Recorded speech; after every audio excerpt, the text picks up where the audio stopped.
You're listening to Talking to Teens, where we speak with leading experts from a variety of disciplines about the art and science of parenting teenagers. I'm your host, Andy Earle.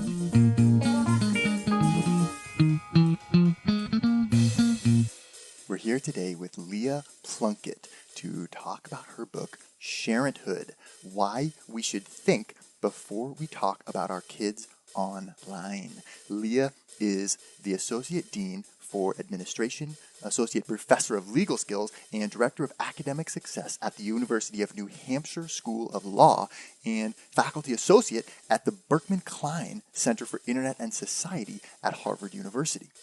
Leah is an expert on online data and what happens when we share data about our kids that we maybe shouldn't have shared.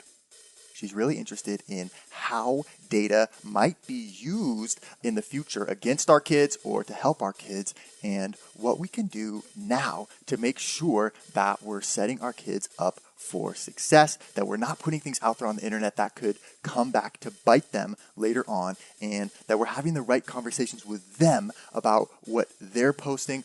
And this isn't just about social media. It isn't just about Facebook posts. There are numerous ways that data is collected about us and about our kids all across the internet, from all kinds of different apps, from all kinds of different services that we use, and ways that we might not even think about. Really interested to talk to Leah about what those are, where the data is coming from, what it's being used for, and what it might be used for in the future. And of course, what you can do about it today. Leah, thank you so much for coming on the show.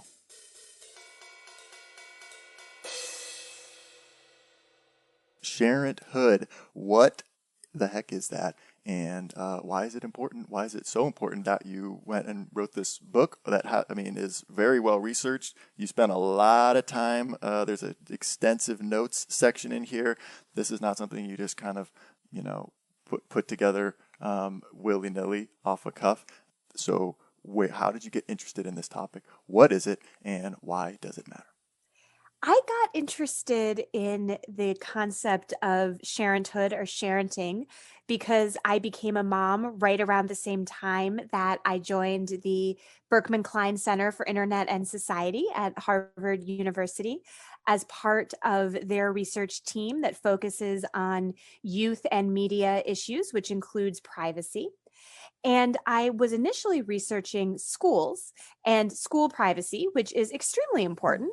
But I began to realize, Andy, that as I was looking at what schools were doing and the way laws were changing that related to schools, that I was going home from my work and posting on Facebook myself or looking at posts that I was receiving on my Facebook news feed. And I'm thinking, gosh, we parents, as well as grandparents, aunts, uncles, and other trusted adults in kids' lives, we are just putting a whole lot of information out there that is way more private and in some cases embarrassing than the schools are putting out in most instances. So then I got curious.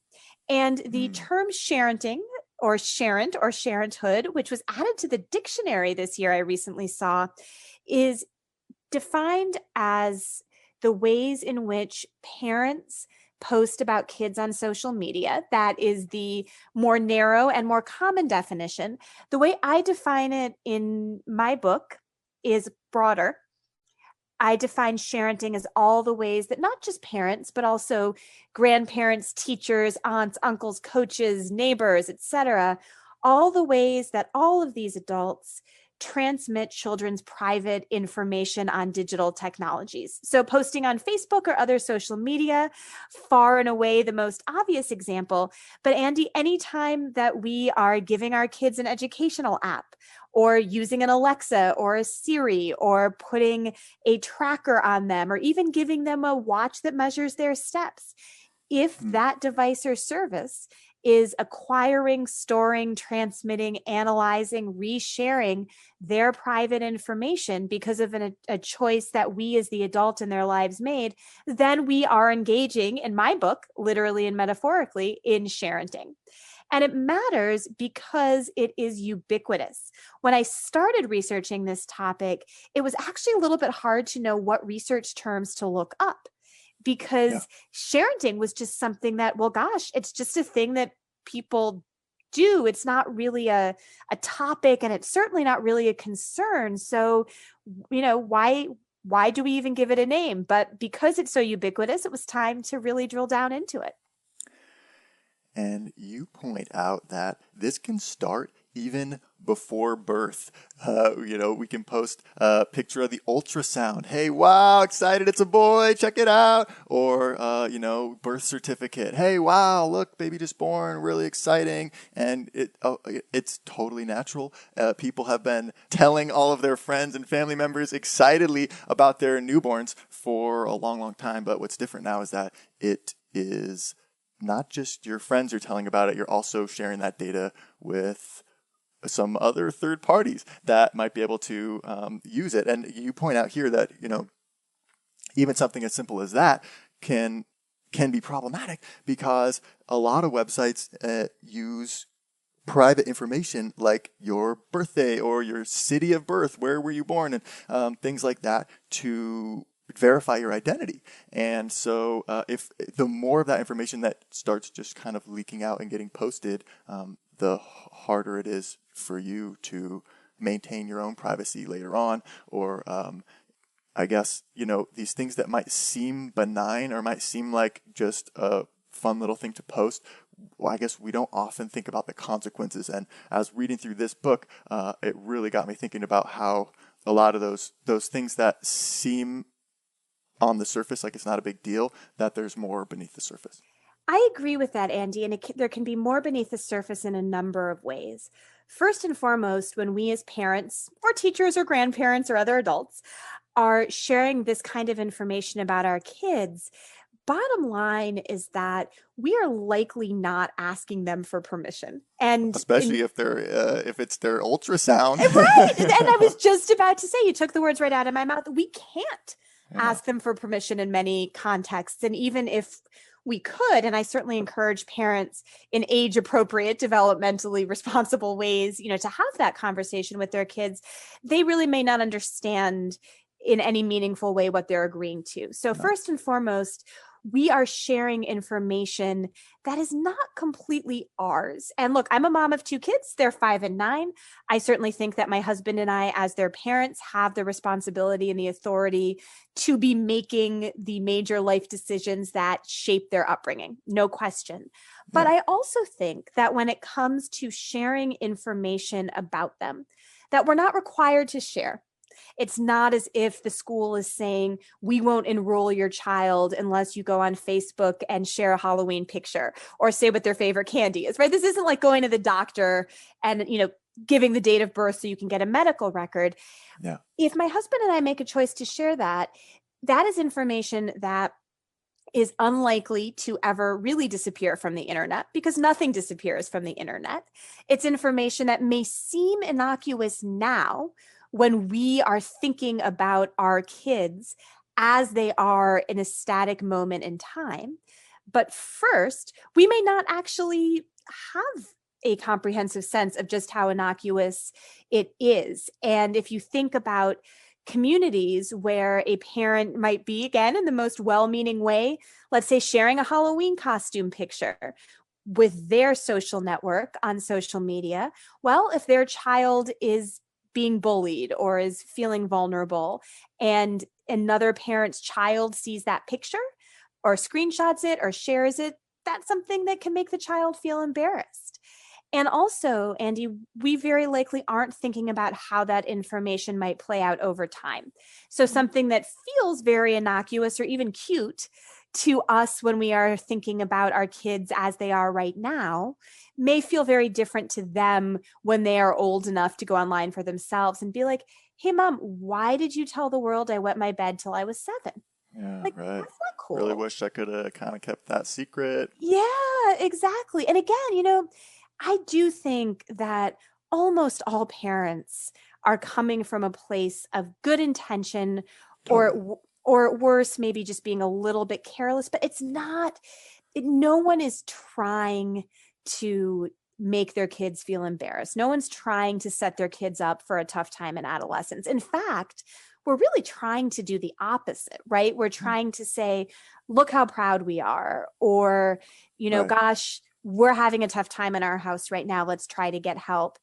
And Yeah. also, we may be trying to validate ourselves or seek reassurance for our own parenting choices, which is something that's important Yeah, is this normal? too. The other people having the same problem too? Because like, and it feels good when other people say, "Oh yeah, same thing. My kid's 8 is still wet in the bed," and or whatever. Like, but Yeah. I mean, there's something to that, And then you kind of, okay, good to know, right?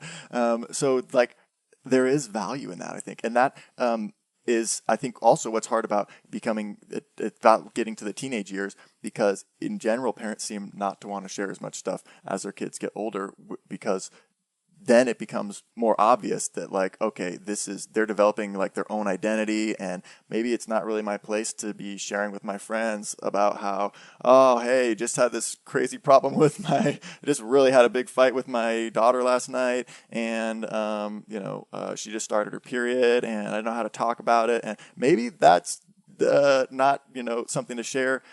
But especially when kids are younger, we don't necessarily even think about that, I think, because they're not really a person yet, even. They don't really quite have that like identity starting to form, and it's easy to just say stuff, just put it out there. Absolutely. And I think the other thing to keep in mind about sharing information that seems innocuous or even heartwarming is that if it falls into the wrong hands, and I'm not trying to be alarmist at all, this is by no means any way, shape, or form the majority of interactions online, but if you think about it, if you're sharing information like exactly where you and your family live, or even like Mm-hmm. what your child's favorite candy is or what they're scared of, you Yep. are putting out information about their physical whereabouts. You're putting out information about their likes, their dislikes, and things that can be manipulated or even abused in the wrong hands. And so that's a big concern. Another concern is that we don't have good transparency when it comes to what tech companies are doing with the information we put into them. Yeah. We do not have, I know Apple recently is coming out with a nutrition style label, but we don't have across the board easy to read, consistent nutrition style labeling for the devices and the services that we're using. So when we as parents click, I accept or continue or whatever it is, so that we can use an app or use a device, we really don't know what kind of bargain we're getting into. Even if Yeah. we do try to read the fine print, and I'm a law nerd, so I do read it. Good luck trying to understand as a consumer what it Yeah. means to say, we collect information from you, including the following types. It's Oh, right. never, almost Which never, may be used for any of the following exactly. purposes. And I mean, it's not, wow. Okay. you tend not to get a definitive list of information types or a No. definitive list of purposes. Well, And because as a company, it's like our needs are going to evolve over the coming years. So we want to write this thing as broad as possible so that we don't even know what we might be able to do with this data in 5 years. And so we want to write our user agreement in such a way that as our technological capabilities evolve over the coming years, we'll be able to evolve with it, and we'll still be able to use this data down the line. totally. And look, from a perspective that is innovation focused and vendor focused, that makes total sense. And Totally, right. if I were counsel for one of those companies, I would be telling them the same I thing. would write it the same way. Yes, as broad as possible. Yeah. But where I come at it as a parent and then as a researcher Yeah. is, we ultimately, if we're thinking about multi-stakeholder interests, right? So if you're the head of the startup or you're counsel to that tech company, of course, your obligation at that point is, how do you maximize flexibility in the data that you are acquiring, because your needs may evolve, your opportunities may evolve. But when we're taking a multi-stakeholder perspective and thinking what is best for our kids and our families, and even more broadly for society, it is not to have a Wild West approach to personal data. Yeah. I'm going to come out and say, I don't think that we, of course, not going to be every single person, but maybe majority approach, we don't want to live in a society where what opportunities you have, be it an educational opportunity, a career opportunity, a credit product opportunity. We don't want to live in a society where things that you did or that happened to you from the time of even before you were born can be aggregated, analyzed, acted upon by companies over which you have no insight and certainly no control. When you think about the kind of autonomy and room for individual liberty and individual trajectory that characterizes the United States and many other countries, but I'm focusing on the US for the moment, those aren't the values that underlie our liberal democracy. So I do think that all of us, including ultimately the tech companies and the lawyers writing the agreements on behalf of the tech companies, should be really concerned about this from an ethical perspective.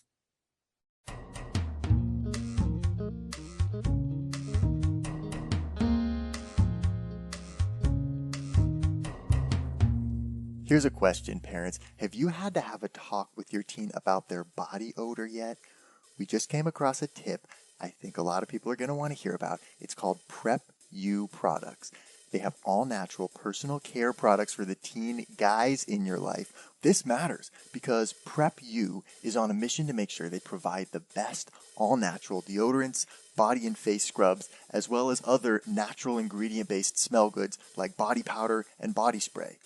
Whether your teen showers or conveniently forgets to, Prep You has what they need to keep clean, smell fresh, and do so with safe and effective ingredients that modern guys care about and parents appreciate.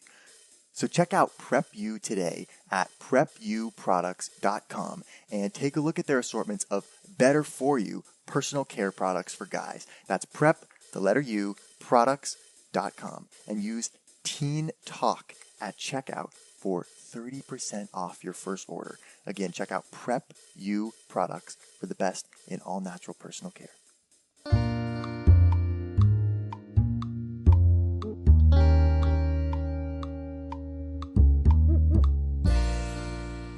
I think it's not a question of if. I think this is going to happen. This is already happening. This is what machine learning does really, really, really, really well. Collect a lot of data, get a huge data set, and be able to predict outcomes in the future. And the bigger the data set gets, the better it gets at predicting outcomes. If we can collect a bunch of data, as you point out, maybe your kid's using learning apps at school. Maybe they're playing games, and there's data about their reaction times and how good they are at things just in games that they're playing on their iPad, whatever. Well, all of this data is cheap.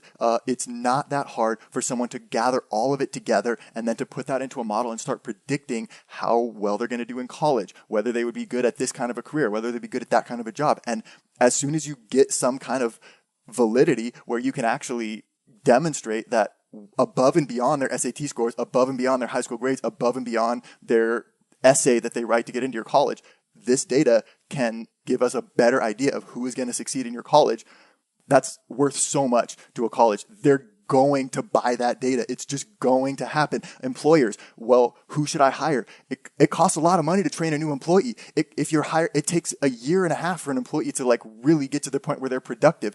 If I'm a company and I'm going to invest in hiring a new employee, it might be worth spending $10,000 to hire a data company that's been collecting data on everybody for their entire life that can tell me out of these 10 applicants that I have, which one it has the best potential. That just makes economic sense, and it's going to happen. And the data that seems innocuous, that your kids are putting out there, that you're putting out there with just little posts that seem like not a big deal, just little things that you do, pictures from your family vacation, all of that stuff, we need to think a lot deeper about before we just put it out there, I think, because we have no idea what the capabilities are going to be in 20 years when your kids start becoming adults and are out in the world. And we have no idea how this data might be used against them or to help them or anything. And it's better to be cautious and to think about it and to be aware. I think not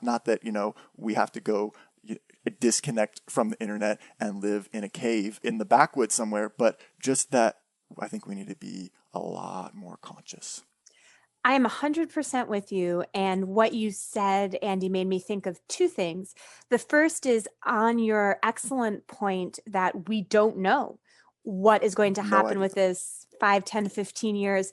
So no sooner did Sharenthood come out last fall from MIT Press than I had to start keeping a list. And you can see it here. I'll show you on the screen.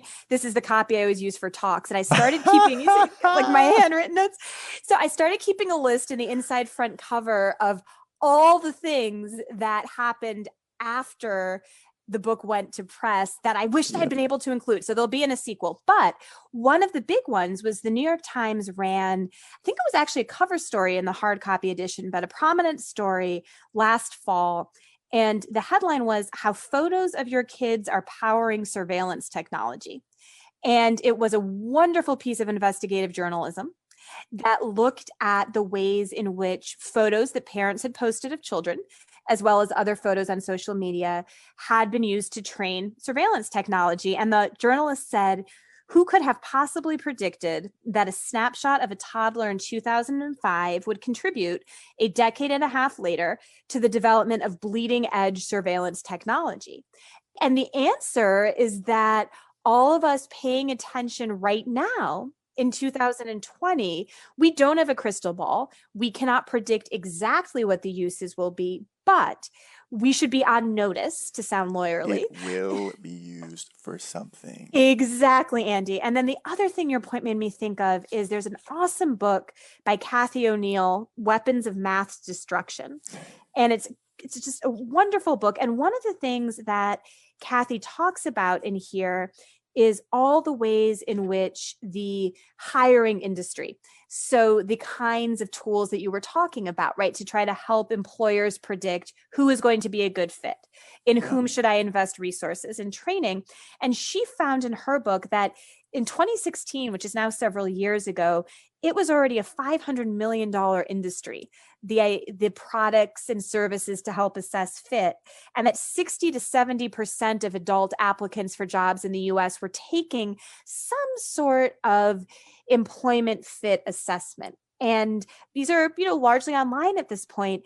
And so to then say, okay, when our kids cohort is coming into the jobs, they are going to have so much more of a data trail that can just be folded in. So it's, the wave of the future, right? Just so add it to the picture. It's another thing to Exactly. consider when you're hiring people. Not that it's going to be the only thing necessarily, but the more accurate it gets, honestly, I mean, it might get to the point where that's all you need to know because it's more accurate than any thing that you could possibly get from doing an interview with somebody. It might get to the point where it's like you don't even need to have an interview with somebody because people can lie during interviews. People can act really good at stuff when they're not really, but the data doesn't lie. And we can look back to your all these apps you used to use when you were a kid, and we can see how you really spent your time, in high school. We can see who knows, right? We can see what your actual propensities are for all kinds of different things, and we can just say, hey, who's actually this person? I think makes a lot more sense than this person. And we have to be really vigilant because you're right that you can get certain objective realities from data that you can't get from more subjective interactions like interviews. But we also have to be very on guard that the ways in which the products are set up, into which the data is being entered, and the ways in which data is being extracted and then analyzed and shared are free from built-in bias, because very often they're not. And so there's the more sort of glasses half full type of view of the use of data in hiring or other contexts to say, gosh, it can create a more complete, more well-rounded, more objective picture. So let's say that I don't interview well, but it turns out you look at the data and I am just a whiz when it comes to spreadsheets, right? I'm not actually, but I have colleagues who are, so it all works out. But the data can tell you that. So then I get the opportunity that I would not have Yeah. otherwise gotten. Right, it's a two-sided coin because also Exactly. it's like if you go into if you hear this interview and you go into like, wow, alert mode, I need to stop my kid from using all apps and from doing the learning things at school and from everything because that data can be used against them. Well, that's not necessarily the point either, because if I'm an employer 20 years from now looking who to hire and your kid has no data trail whatsoever, then that doesn't really look too good to me either. I'm going to go with the one who I for sure can look at and say, yeah, the data shows this person is going to be a good fit with 99% accuracy.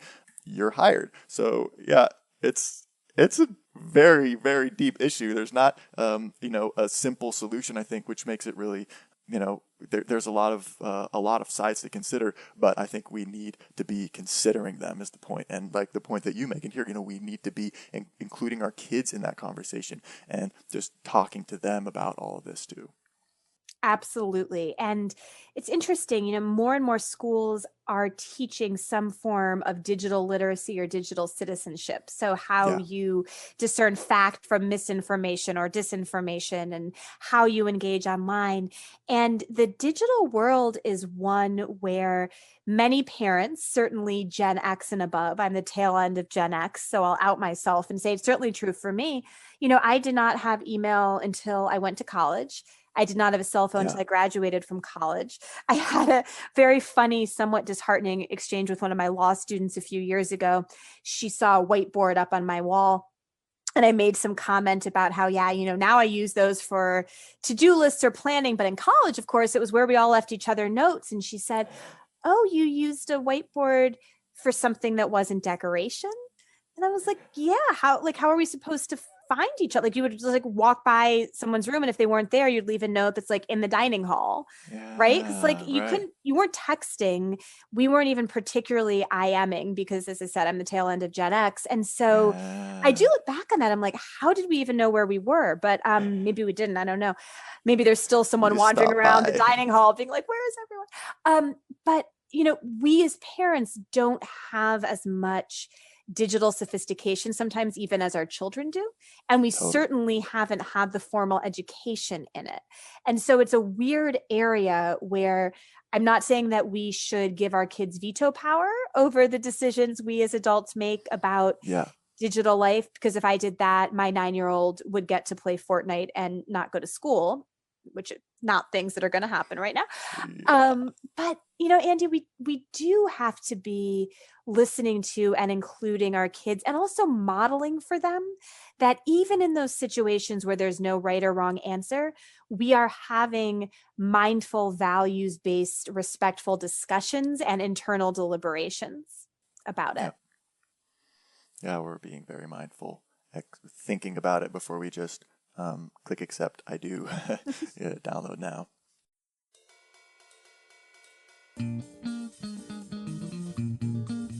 We're here with Leah Plunkett talking about your teen's data. And we're not done yet. Here's a look at what's coming up in the second half of the show. There's such a high level of uncertainty and anxiety for parents right now that some of it is very much, as you said, risk avoidance and confrontation avoidance. I think that it's not a coincidence that the rise of app culture, of device culture, is coming at a time when we are also seeing this growing insecurity and uncertainty among parents about the broader Mm. world that we live in and about our children's trajectories.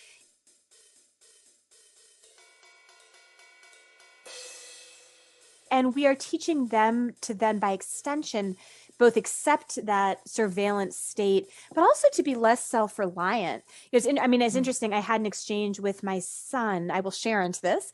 When it was over a year ago now. He really wanted to be able to walk to school by himself, and we do live in a really safe, really community-minded neighborhood. The school is in walking distance, but we did not think he was old enough to do that. And he said, well, just put a video camera on my backpack so you'll know where I am. And I said, first of all, no one should be spying on you, including me and dad. And second, buddy, I'm not concerned about where you are. I'm concerned about your looking both ways before you cross the street. And so it's not that everything will be okay if I know where you are. It's that you have to get to a point where I can trust that you know how to take care of yourself. Yeah. And then I started to go over with him. I said, if you ever were, out in the neighborhood by yourself and a problem happened, what would you do? And he kind of went back to, well, if you would give me a phone, which we haven't done. Yeah, I'll just call you. Right. And I said, buddy, No, it's not the answer. right, like you might not be able to reach me in time. Like Yeah. if you were ever in the neighborhood by yourself and there was a problem, look for a police officer, run to a neighbor's house, here are all the people we know, make a lot of noise. So, and I had this moment Right. of like Right. kind of like the basic stranger danger stuff. He's like, oh, I'll just text you. No, you will Right. not. Like I can't get there. Want to hear the full interview? Sign up for a subscription today. You get unlimited access to all the interviews I've conducted. It's completely affordable, and your subscription helps support the work we do here at Talking to Teens. Thanks for listening. I'll see you next time.